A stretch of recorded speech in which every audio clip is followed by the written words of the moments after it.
everybody. Today we have Mark Miner. You were.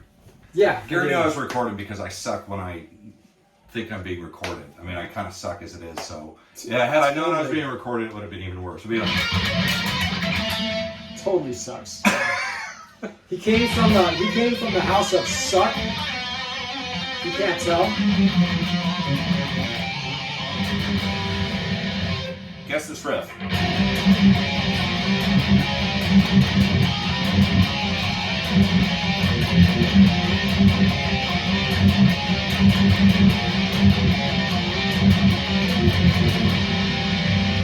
You are a true fan of power metal if you know that band, if you know that riff.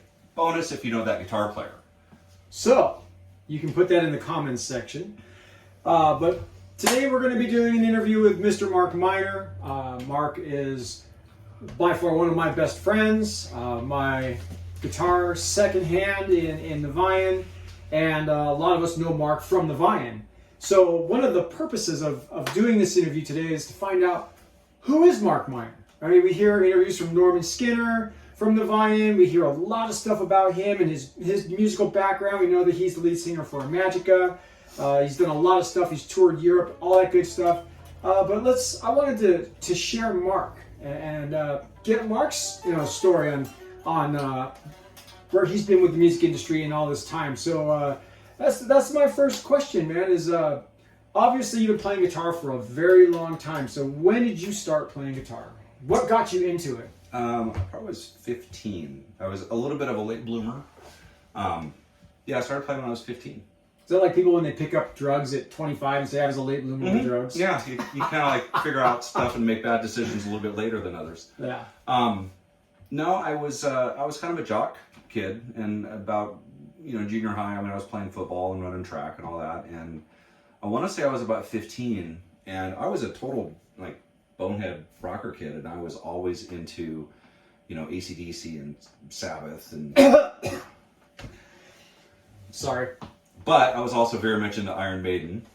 Did I redeem my points? You redeemed them, yes. The albums that I grew up with were things like Judas Priest, Screaming for Vengeance, Defenders of the Faith. Those two were like really big, and then there was Queensryche's Operation Mindcrime, and Rage for Order, and Empire. Those three albums, and then the Priest stuff and the Maiden stuff. Kind of a sort of a product of the 80s, but I wasn't really listening to the hair metal. I was listening to the stuff that was coming out of Europe.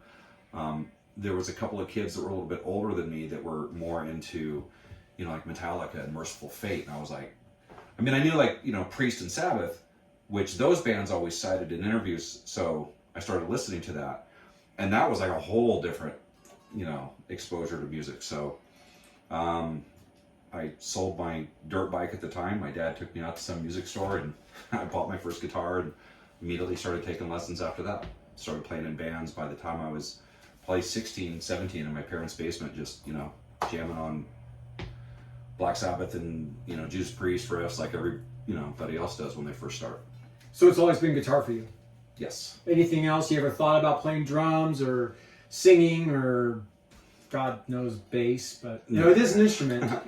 I mean, as a kid, I think I started playing drums, but I mean, I think every kid does. And that was probably good. I mean, I was like really, really young, and I mean, that was just an exposure to like snare drum and stuff like that, but I never took it serious. My grandfather and uncle were both guitar players, just as hobbyists. And I guess maybe being, a kid seeing that, and my grandfather always played like acoustic type stuff. And my uncle was actually in a surf rock band. And I never really heard him play a whole lot. Unfortunately, his music career was essentially cut short by an injury in Vietnam.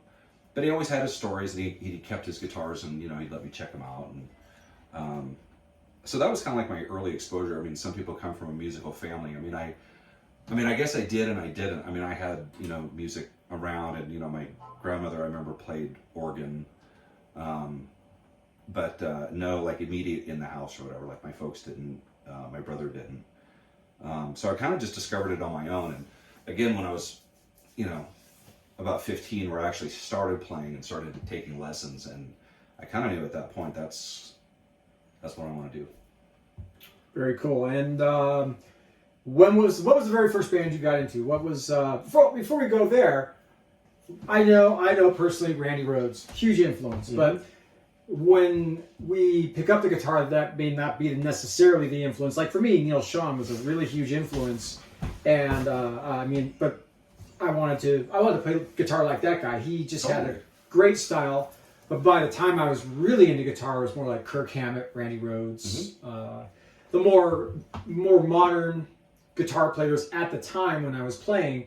Was there anybody in particular that you heard play? It was like, I want to sound like that guy. Oh, it was definitely Rhoads in the beginning. I mean, and he's still, a big influence. I mean, he was the one I think that really made, me get exposed to things like what's scales, what's theory, what's an arpeggio. And I remember, again, when I was listening to all the stuff I was mentioning earlier, I heard, Ozzy, the early stuff with Rhoads, like Over the Mountain and Flying High Again. And Randy had already passed away by that time, so I didn't really know much about him. But I think it was Flying High Again that I heard, and I heard the solo, and I distinctly remember I was in my room, my cool little boom box, and it was on the radio, and I remember just kind of stopping and going, what is that? The guitar solo. And I was like, I don't know what that is, but I want to be able to do that. I mean, I knew it was obviously guitar, and I knew it was Ozzy. And so I asked a couple of my buddies at school, and they're like, oh yeah, that was Randy Rhoads. He died like a few years ago in a plane crash, and I didn't really know much about it. And one thing led to another, and I ended up really following him, and I started going down to pay my respects at where he's buried in San Bernardino. I got really close to his mom there for a while. She passed away a few years ago. But I got to know a lot about him and how he was like as a teacher. His exposure going from, LA local hero to the rest was history with Ozzy. But yeah, it was definitely him that was the first guy that made me want to say, I want to do that. And I never really listened to, Priest and Maiden and stuff like that from a technical point. It was just, again, for the enjoyment of music. But the technicality part that made me want to play and try to get, at a certain level, it was definitely him. And then there was guys that, of course, came later. But he was like the first guy that I said, I don't know what that is, but it's what makes me want to, actually figure out how this thing works. So speaking of Flying High Again, can you play us a solo right now from, can you play the Flying High Again solo? I think everybody'd love to hear that. No. No. Is that, I mean, there's parts of it, like the tapping part, and I haven't done this in years, so if I screw this up. We don't have a boombox here. We actually have, there we go, we have Matrix, Temper.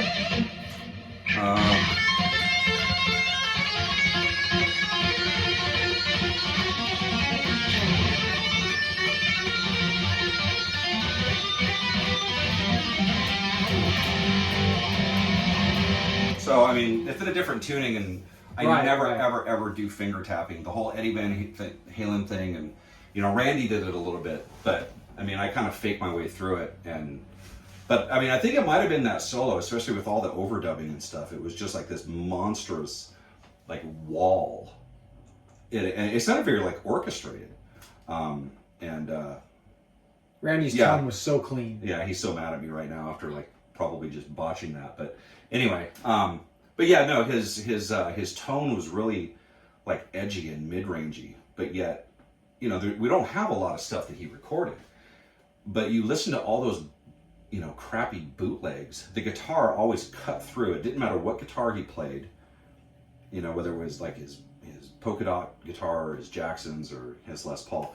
Those crappy audio bootlegs. It's like the guitar always cut through the mix. And sometimes, I mean, I've heard stuff that was from bootlegs that I thought were better that actually made it on, I mean, Tribute is the only like live legit release that we have from him.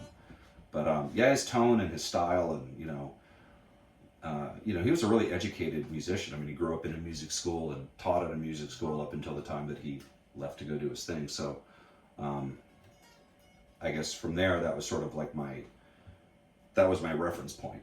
It's like, what's music theory? And it's, it was his, I guess, inspiration that made me want to like know that stuff.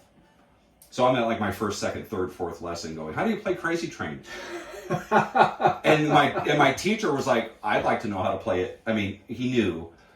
And now, as I've been a guitar instructor for many years, I mean, there's a lot of guys who come in, kids, mainly, and even adults are like, I want to play Dimebag's solos. I want to play Randy Rhoads solos. I want to play Van Halen solos. I'm like, dude, that's rad. I do too.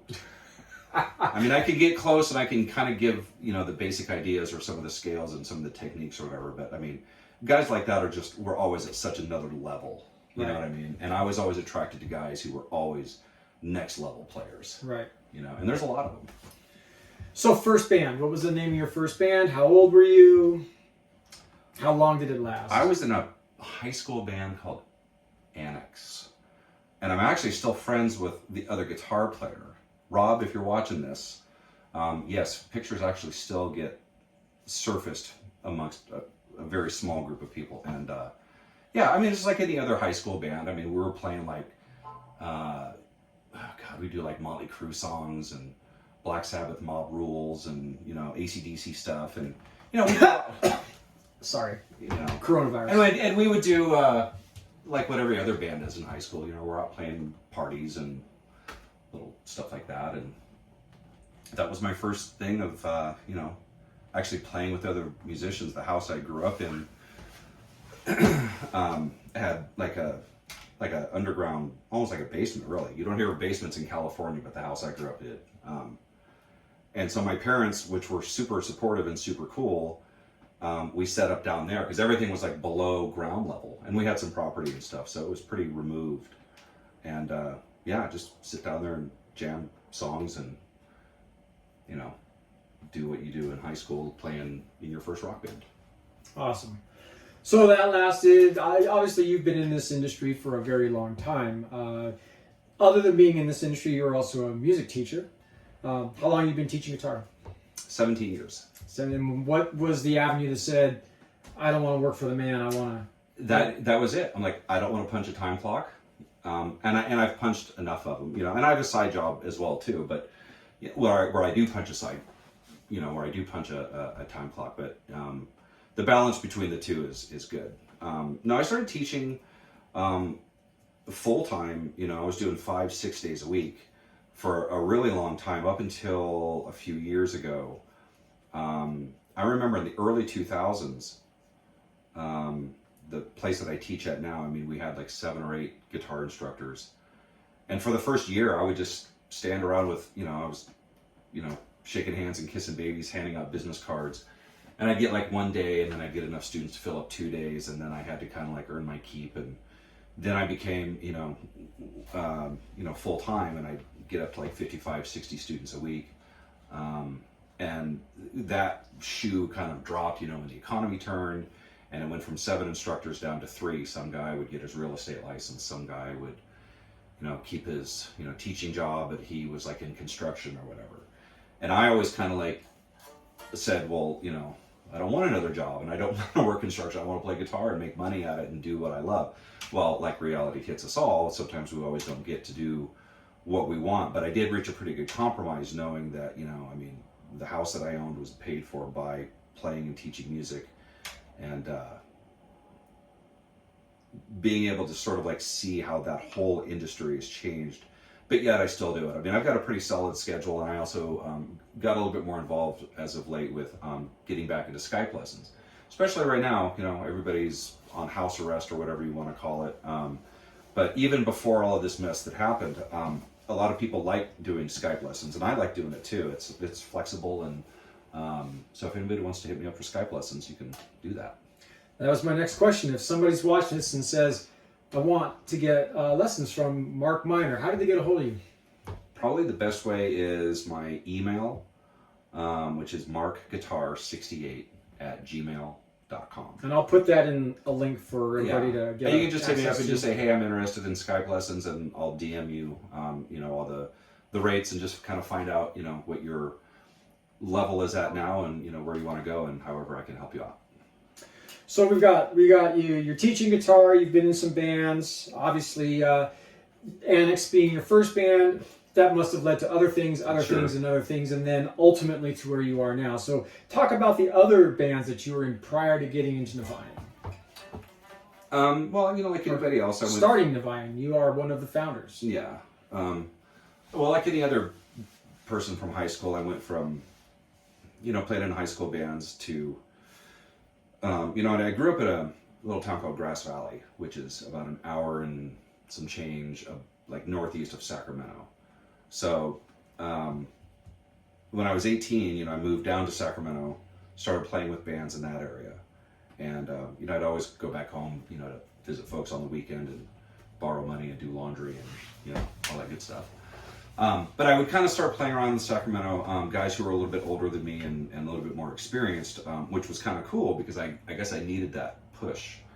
And, that was, a few years after high school, and, that band would break up and I'd form another one, and me and the bass player would stick together, but then this guy and this guy would quit. I mean, it's the same story that we've all kind of been through. And I mean, that kept me busy throughout, the majority of the 90s. And a couple of cover bands here and there. I was in a cover band that was only doing a lot of the more edgier, like metal stuff, like, Priest, Ozzy, Dio, Wasp, Queensryche, a band called Big Guns, and that was from some other guys in the area that are all, really, talented guys, and they all have individual projects. We would just do that for fun, just to keep up our chops and, make some extra money, and that was cool. And then a couple of those guys got really busy doing their other stuff right about the time that Navayan started to kind of like turn into the monster that it has. And other projects that I was playing with at the time, including that one, it just got to be where I didn't want to serve multiple masters. I wanted to put all my creativity into original music, and then teaching, of course. So, between playing in a cover band and forming an original band and teaching guitar, I mean, my head was just like, a musical cartoon, which was really good because I think that was probably one of the better times I could say as far as, keeping my chops up. Because I always had I still do, but I mean, then playing that stuff, when you're trying to like, nail, Jakey Lee solos. I mean, that takes a lot of work. So, that would carry into, playing with Divine, which then I decided, I'm not going to play in this tribute band. I'm not going to play in this cover band. I did like a country rock thing for a while. I was a hired gun with a local guy doing that. And it just got to be, too much. And I'd rather be too busy and too much with one band without being scattered in several. And that was as of 4 years ago, and here we are. Totally can relate with that. So let's talk about the early years of Navayan. You and I believe Stallkamp got together and said, "Hey, let's do something. Let's put this together. Talk about that." I want to say, how'd you meet Rick? Well, I met Rick, I want to say, through Mark Sprague, who was our original drummer. And Mark and Rick had played with a local band. And so Mark and I had like mutual friends, and I hit him up, and I knew that he had just left his band, and I thought, well, that's a drummer and he's good. And just to kind of feel out and see where it was at. Well, at the time, he and Rick, who had come from the same band, were also really good friends with Claudius, that Mark and him had actually played in other projects. So Mark and Rick had come from this project, Mark and Claudius from another band. So he had kind of been talking to those guys the whole time. So the timing was kind of cool because it was like, well, this guy's trying to get with this guy, and I'm trying to get a hold of that guy. And I kind of came into it with a couple of songs, a singer that I was working with at the time, and they wanted another guitar player, and I was looking for, a band or something established, or to start from the ground up with like-minded people. And me and Rick and Mark, I want to say Scooby, I want to say Claudius was there too. And we all met at a Starbucks, and we sat in Mark's SUV just exchanging CDs, this is kind of like just new demos, just to see where it would go. And then the following weekend we were renting a rehearsal space and starting to kind of jam together. And I mean, that was cool. First Singer lasted about 2 rehearsals. That was the end of that. And then Claudius soon thereafter wanted to, in backup to give him credit, he actually tried to get a hold of Brian O'Connor, who's probably most known for one of his stints in Vicious Rumors and a bunch of other killer bands. We tried to get a hold of him, and he's like, well, he's in the middle of something or whatever, but he gave me this phone number of some guy named Norman who lives down in the Bay Area, and then entered Norman Skinner. So essentially through that phone call, we sent Norm a couple of songs that both Claudius and I and Rick had all collaborated on.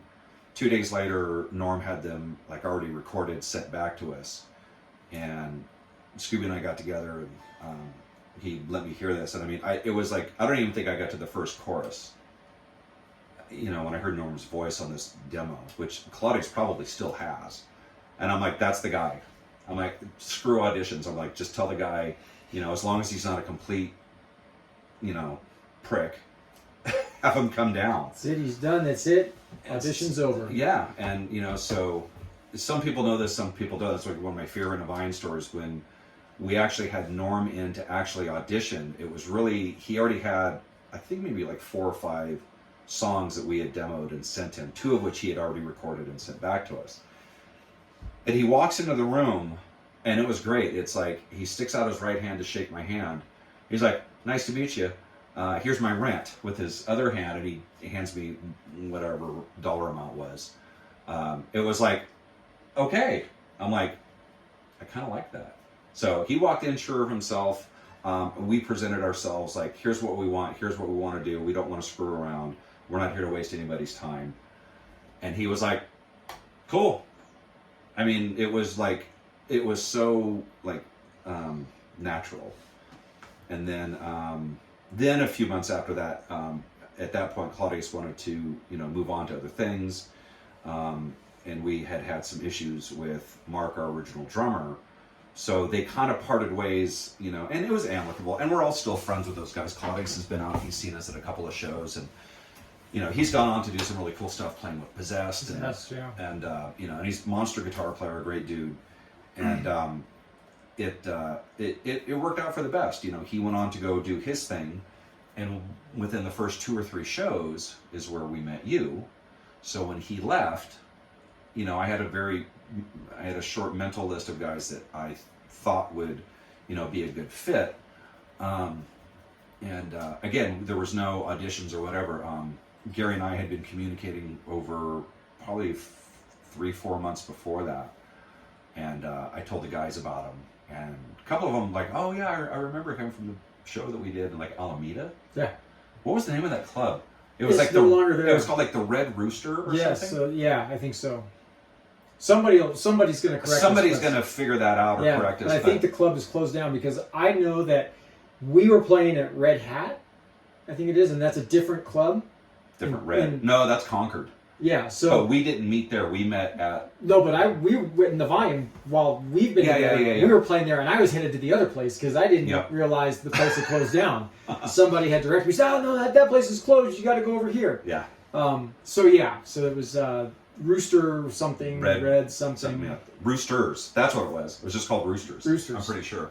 But yeah, so that's where we had met Gary, and we had talked and formed a friendship right off the bat. And so when it came time for getting Gary in the band, it was pretty much by my recommendation. I think that there may have been like some videos or something of Gary playing in an Iron Maiden cover band. And, we looked it up, and I think the other guy's general consensus was like, if you think he's the guy and if he's nailing Iron Maiden solos, then that's good enough for me. And one thing led to another. Gary came out, and it was like, oh, by the way, you're going to open up for Primal Fear for your first, second, third show. And Gary was like, I am? Yep. Welcome to Nevine. So, I mean, Gary kind of just, seamlessly moved right in. And then not too much longer after that, our original drummer, Mark, he had some stuff going on, and again, great dude. He just had some things that he had to get straightened out. And so he left, and based on Norm's recommendation from projects he had played in, enter Noe Luna. So at that point, there was a familiarity between the core of the band, which at that point was myself, Norman, and Rick. And then getting to know Gary and getting to know Noe, it was a little easier because Gary, again, kind of just stepped right in, was like, what's my parts, what do you want me to play? And then started pretty soon thereafter, showing his own ideas. And Noe already had, a pretty good run with Norm and his other bands. And I asked Norm, I said, well, I know he's your bro and everything, but can he play? And I think he sent me a link to his Sleepwalkers video. And that first, crushing riff comes in, and the killer double bass and everything. And this is when Noe's hair was really long. I watched like the first 30 seconds. I stopped the video. I text Norm, he's in, send. And that was that. So again, auditions with this band were very much like, you kind of had to have a bit of a pass that we could, stalk you just enough. Right. And just throw you right in the fire. I mean, it wasn't like, hey Gary, here's these 19 songs, learn them. It was like, here's a song that's in E standard, but we play it in D, but we might change it to C in rehearsal. Just learn it. Yeah, there was a couple of curveballs, and it was like, once you got past that, it was fine. And then Noe just stepped right in and just crushed it. And that's about 4 years. 4. We're going on, November. With us. 5. Yeah, about 4 years, yeah. It's this coming November, it'll be 4 years. 4. Yeah. So as of right now, 3.5. And there's been a lot of cool stuff that's happened in 3.5 years. No, it'll be 5 for me in November. 5? 5. No, because the band started in 2015. I was in 16. Okay, 4. You're right. I'm sorry. Yeah. 4. I can't count. Guitar. We just count to 4 and then start over. 1, this 2, is why we 3, can't 4. write. Sometimes we can go to 8. Yeah, this is why we don't write songs as cool as like Dream Theater, because we do everything pretty much. So we do a 7. We do. 1, 2, 3, 4, 5, 6, 7. Yay! There's like 5 counts in there too. Yeah. We call it European time because European metal bands are the best. And if you think it should be 1, 2, 3, 4, Rick is usually the guy. No, it should be 1, 2, 3, 4, 5, and. Yeah. So it's 1, 2.5, 4.26. Yes, it's metal math. That's right. So obviously, Nevaeh had a foothold in the music community before I joined, because I remember seeing a flyer for you guys in Reno when I was in Reno one time, and I hadn't even heard of you guys. And then we got a show at Roosters, and I remembered the name. Mm-hmm. So now I'm seeing Nevaeh, and I remember, holy crap, who are these guys? So you guys had already collaborated, you had songs, you were making a presence in the music community. Yeah? Yeah. Cool. Talk about it. And then I'll let you shred. Well, I mean, we played, God, what is it called now? You played Rock Bar. Right. The something brew house. Virginia Street Brew House. Used to be called the Rock Bar, which used to be the Knitting Factory. Knitting Factory. So the band's first show was when it was the Knitting Factory. I mean, we just skated right through, a lot of the other less than desirable clubs. Not that we haven't had to play a few of those, but we just went straight to that. We got on a great bill, and we ended up headlining. And that was really surreal, because it's a huge club, it's a huge green room, and you get really spoiled right out of the gate coming out with that. And so it started there, and then I want to say the second, maybe third show was down in San Lorenzo at a place called it's called Annex Live, and it's essentially like a huge rehearsal compound. And when we pulled into this place, and I'm like, this is either going to be really cool or this is going to be really sketchy, because it was in this big industrial park, and the studio the rehearsal studio is kind of way down at the end, but they would open it up for bands, and it was kind of like, if anybody's familiar with SIR down in LA, it's like a full. This is where big bands do big tour dress rehearsals. The installation was killer. full PA, drum riser, the whole 9 yards. That was like our second or third show. That was really cool. And then I want to say the show after that was the show with you that we met. And then we did like I think like Toots in Crockett. That was actually Pine Street was my first show. Yeah, but I mean, those were like the places I think we were playing before we started the member changes. And you guys were still headlining then. Most of them, yes. So how long was your average set for it being a brand new band? Wow, on in the scene? beginning, maybe 40 minutes. Yeah, because I know. And we kept you guys- telling people we're a new band. We have like 8 songs, and they're like, that's fine. And we actually ended up doing a Dio song the Dio cover. Yeah, as Last in Line. nothing more as hey, it's a 4.5, 5 minute song, whatever it is, because we needed time. And we really should revisit like doing that song. I have a lot of people who have seen us play that on the 2, 3, 4 shows we've actually played. They're like, why don't you guys do that song more often? Right. And my response is usually something like, well, I don't want to be a band that's always known for doing great cover bands when we're trying to promote our own band. But every once in a while is like and I love that song, and I like doing covers as well too. But that's one of those too, especially with Norm, because it's like you have to really, you have to approach Dio with finesse and respect, and there's not a lot of singers who can pull that off, and Norm can. Yeah. And then we kind of do it, sort of like how Killswitch Engage did a crushing version of Holy Diver. So we kind of modernized it a little bit, but we stay true to the parts and everything, and that's a fun song to play. But that was to just eat up time. So yeah, we'd play like 40-minute sets, and we would do like main support slots. But I don't remember doing many of those.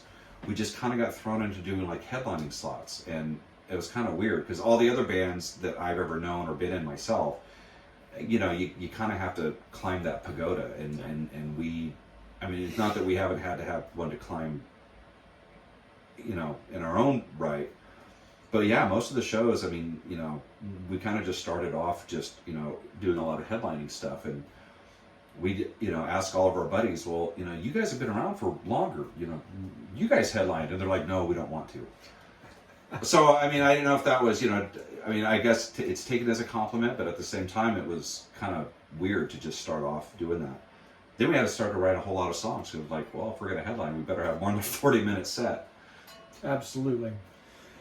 All right. Well, is there anything else that you'd like to talk about? I mean, anything that I had way too much coffee before this. I really did. I've been drinking coffee at Gary's house for like the last 3 hours. So. And it's been rad. It's been fun. So before I'm going to have you shred for a little bit before we quit this thing. But if there was anything that you could advise to any guitar players watching this, what kind of tips, tricks, what would you suggest if somebody says, Mark, I just need to get better? I play with a metronome, or what's a metronome? Hopefully they're not saying that. But if you were to give any sort of advice to up and coming guitar players, what would it be? Probably the same advice I would always hear from my, guys that I follow, which was, you really have to sort of play for yourself. You don't think that way when you're right out of high school, or, when you're in your early 20s, because it's all about, trying to impress certain people. And the reality is, for the 10 over here that think you're great, there's 10 over there that don't think you're great.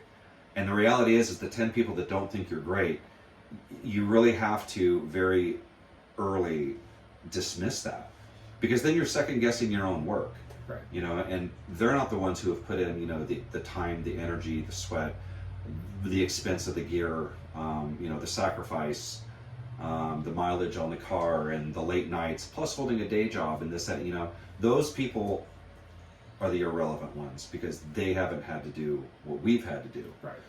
And at the same time, the people over here that might enjoy what you do, those are the ones that will stick around. And I mean, the reality is at the end of the day, whether it's the people who don't care for you or the people who tell you that you're amazing, you kind of have to almost ignore both, because for me, it's like I at the end of the day have to play and be happy with myself. And I've been doing this guitar stuff for, I've been playing for 28, 29, 30 years now.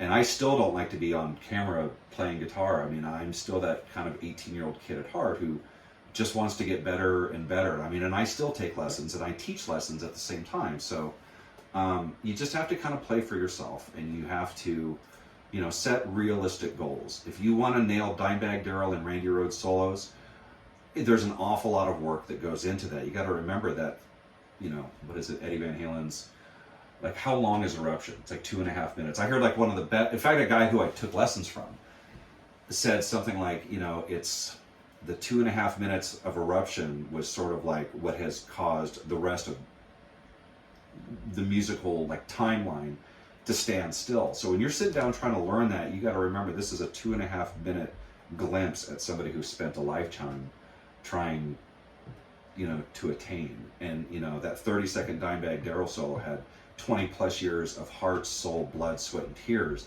And you can't just go on the internet and watch some guy who put your fingers here and here's the tab. And I get that that's how a lot of people learn, but you don't get the personality. Right. The personality comes from you. And I can't, and no teacher can teach you how to play with your own feel. And I think it's a good balance of both, you know, learning your theory and your technique. You know, listen to anything, you know, and everything, and then kind of try to form your own opinions about it, you know, and stick with what you like and move on with what you don't like.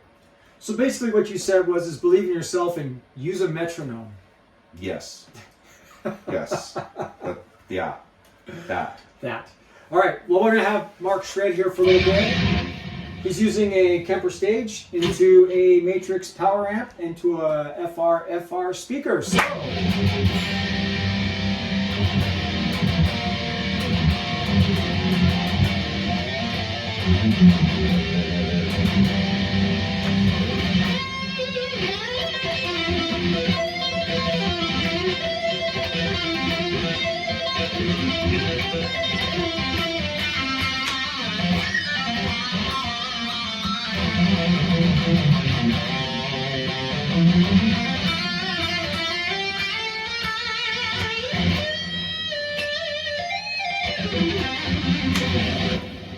There you go.